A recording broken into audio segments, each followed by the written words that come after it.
Page 131, Flight by Night.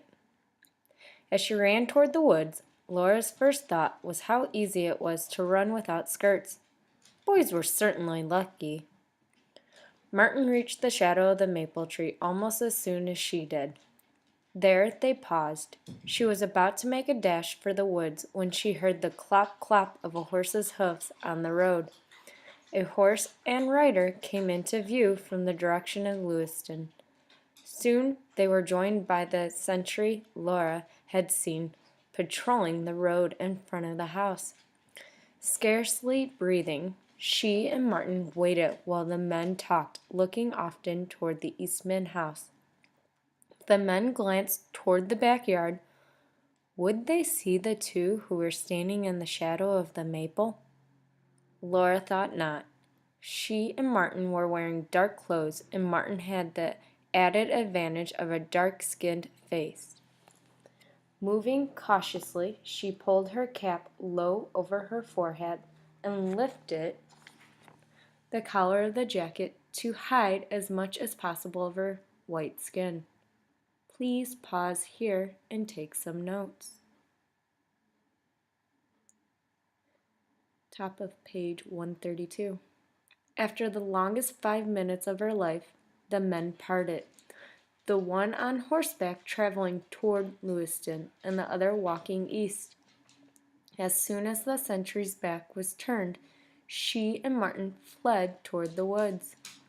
Once under the cover of the trees, Laura paused to catch her breath. "Stay close to me," she warned Martin again.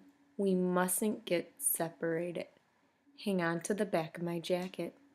She started forward slowly with the lantern in one hand and holding the other hand outstretched. A branch scraped harshly across her face, and she came to a sudden halt, clutching her cap to keep from losing it. Martin, close on her heels, bumped into her. "I can't see a thing," she whispered. "I wish I dared light this lantern." "Let me carry it," Martin suggested. "Then you can use 2 hands to fight off those branches." They started forward again. It was easier, Laura found, now that she had both hands free.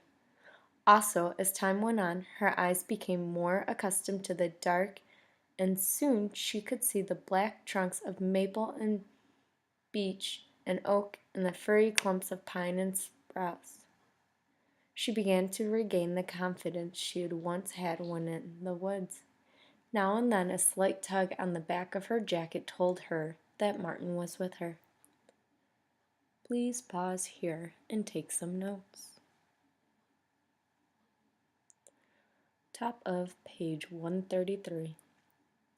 The ridge road was on their left, and from the start she had tried to bear in that direction. By now she should have reached it. Were they lost already? Surely not. Not in these woods she had once known as well. Then, to her relief, she heard the rumble of carriage wheels not far off. Martin pulled at her jacket, and she knew he, too, had heard the carriage. Moving toward the sound, she saw ahead of her the white band of the road, gleaming dimly in the starlight. Seconds later, a horse and carriage came into view, traveling at a quick pace. Even in the faint light, Laura recognized the horse. It was Sally. Someone was on the carriage seat, leaning forward to urge the horse on, but Laura couldn't make out his features. The carriage passed the two hiding in the woods, and Laura was about to move on when a horse and rider came pell-mell down the road after the carriage. She heard the rider shout, "Oh, where are you going?" A voice answered from the carriage, "Down the road a piece. What business is it of yours?" "That looks to me like the Eastman carriage, the one that kidnapped the runaway this afternoon." "That it is," the man in the carriage admitted. It turned up on Center Street not half an hour ago, so the sheriff asked me if I'd take it back where it belongs. Please stop and take notes. Top of page 134. No one's home at the Eastman place but the girl, and she's asleep. Sam's been watching the house ever since young Bert was picked up. The light went out in her room some time back. Sam must be the sentry who had been patrolling the road in front of the house, Laura decided. I heard about Bert, said the man in the carriage. Well, I'll put this rig in the barn and give the horse a bag of oats. No need to wake the girl. Laura leaned against a tree, waiting while the horse and rider cantered past on their way back to Lewiston. Martin whispered, Too bad we can't get that carriage and ride to the river. I wish we could, but we're safer in the woods.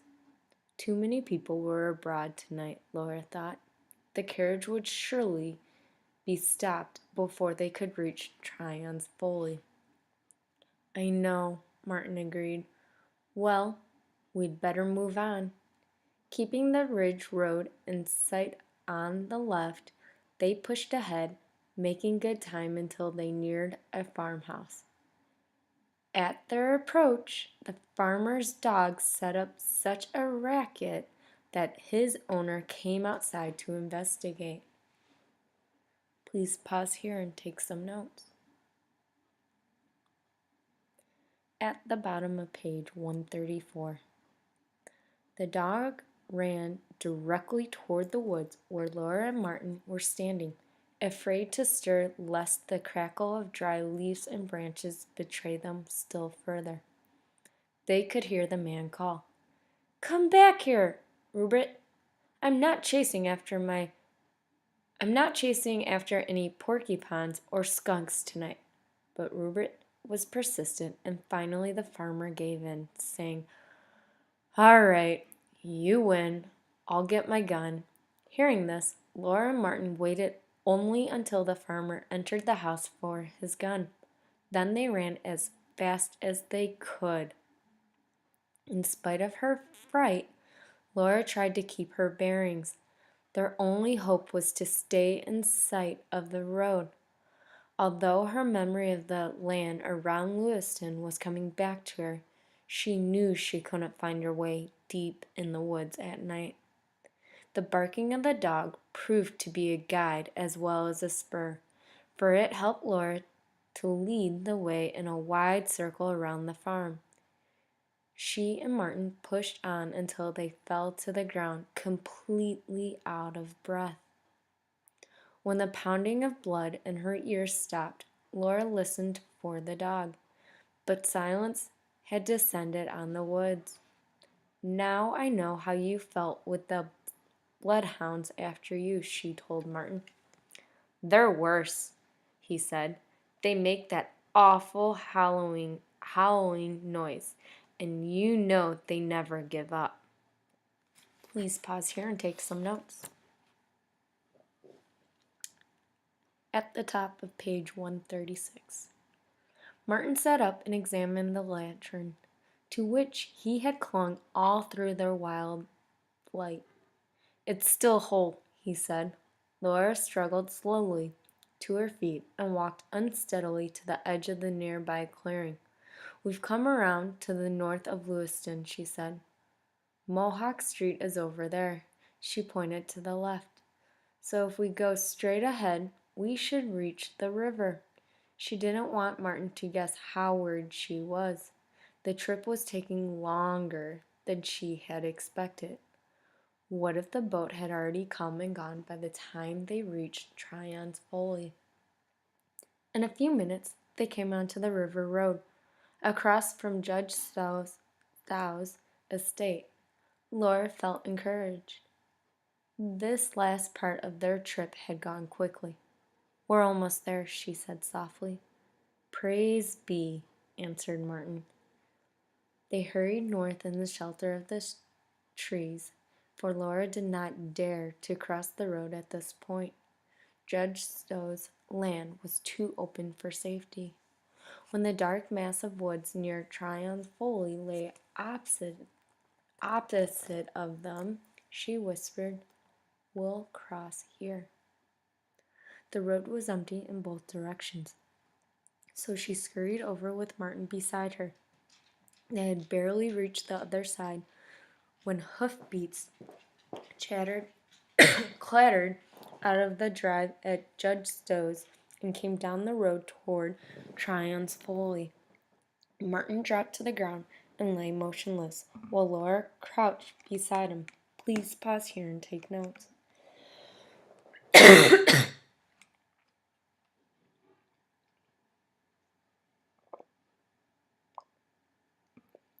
At the top of page 137. Now the horse and rider were approaching more slowly. Laura could see a piebald horse, and atop him the tall shape of Walt. Had he seen them dash across the road? To Laura's relief, Walt continued down the road. With a whispered word to Martin, she stood up. Stepping cautiously, she led the way through the thick undergrowth until they reached the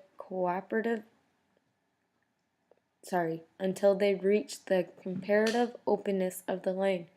Here she paused to listen, and with dismay and fear she heard the crashing sound of someone hurrying through the woods behind them. Walt must have seen them after all. Laura could think of only one thing. She must get Martin to the river before the slave hunter caught up with him. "Come on," she urged. Martin obeyed, and in 2 or 3 minutes they burst out of the woods into the narrow clearing around Tryon's Folly. Without a backward glance, Laura ran headlong toward the house. Martin's feet pounded after her, and together they dashed into the parlor. Bats whirled over their heads so close that Laura could feel the air stirred by their flight, but she had no time to be afraid of the mere winged creatures.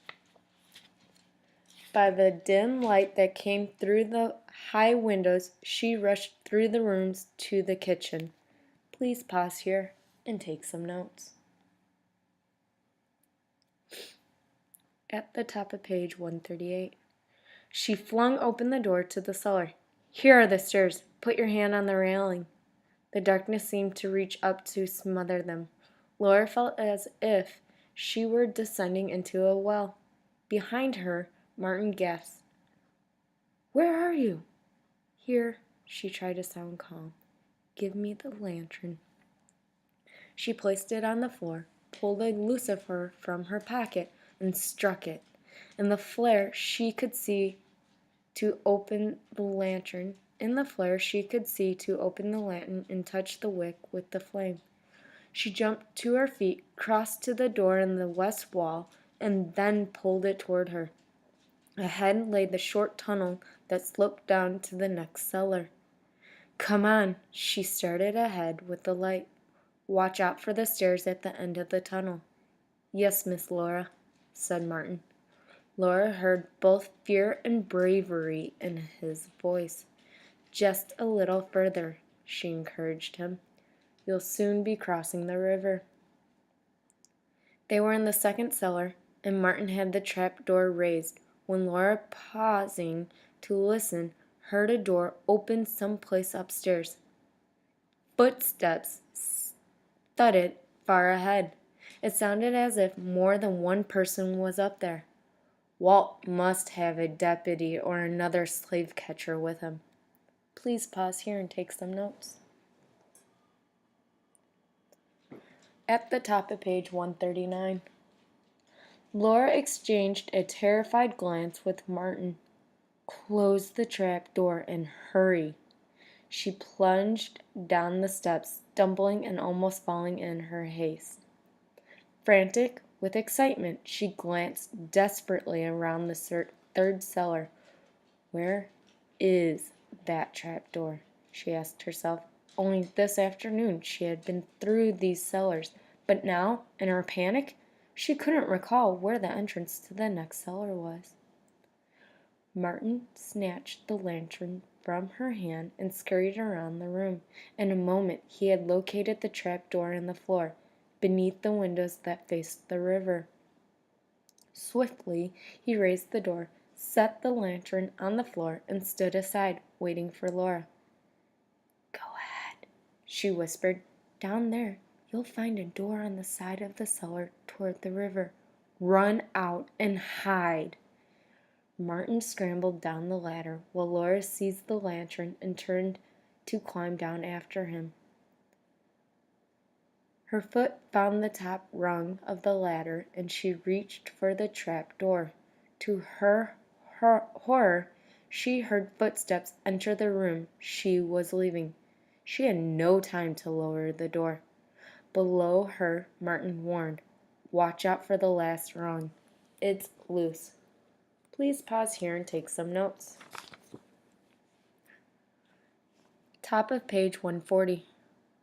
Directly above her head, someone asked, "Is that you, Martin?" Surprised, Laura looked up into the dazzling light. The person who was holding the lantern asked in a puzzled tone, "Laura?" Such relief flooded through Laura that she almost lost her hold on the ladder. The man in the cellar was Joel Todd. Please pause and take some notes.